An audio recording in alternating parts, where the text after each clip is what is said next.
আসন্ন ত্রয়োদশ জাতীয় সংসদ নির্বাচন ও গণভোটকে কেন্দ্র করে সার্বিক আইনশৃঙ্খলা পরিস্থিতি সুষ্ঠু ও নিয়ন্ত্রিত রাখতে স্বরাষ্ট্র মন্ত্রণালয়ের আইনশৃঙ্খলা সমন্বয় সেল গঠন করা হয়েছে। নির্বাচনকালীন যে কোনো ধরনের সহিংসতা, বিশৃঙ্খলা ও অভিযোগ দ্রুত সমাধানের লক্ষ্যে এই সেল সার্বক্ষণিক কার্যক্রম পরিচালনা করবে। স্বরাষ্ট্র মন্ত্রণালয় সূত্রে জানা গেছে, জনগণকে দ্রুত এই কার্যকর সেবা দিতে জাতীয় জরুরি সেবা 999 এর একটি বিশেষ টিম এই আইনশৃঙ্খলা সমন্বয় সেল এর সঙ্গে সংযুক্ত থাকবে। নির্বাচন সংক্রান্ত যে কোনো অভিযোগ বা তথ্য পাওয়ার সঙ্গে সঙ্গে সংশ্লিষ্ট এলাকায় আইনশৃঙ্খলা রক্ষাকারী বাহিনীর সঙ্গে সমন্বয় করে দ্রুত ব্যবস্থা গ্রহণ করা হবে। সমন্বয় সেলের 3টি শিফট রয়েছে। এর মধ্যে প্রথম শিফট সকাল 6টা হতে দুপুর 2টা পর্যন্ত, দ্বিতীয় শিফট দুপুর 2টা হতে রাত 10টা পর্যন্ত এবং তৃতীয় শিফট রাত 10টা হতে সকাল 6টা পর্যন্ত চলবে।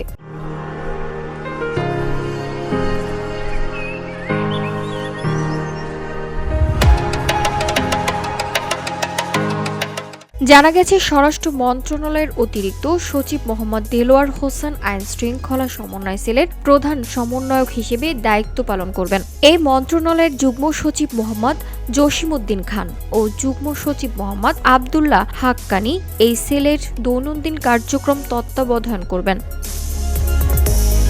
এছাড়া স্বরাষ্ট্র মন্ত্রণালয়ের অতিরিক্ত সচিব মোহাম্মদ আতাউর রহমান খান সার্বিক সমন্বয়কের দায়িত্ব পালন করবেন।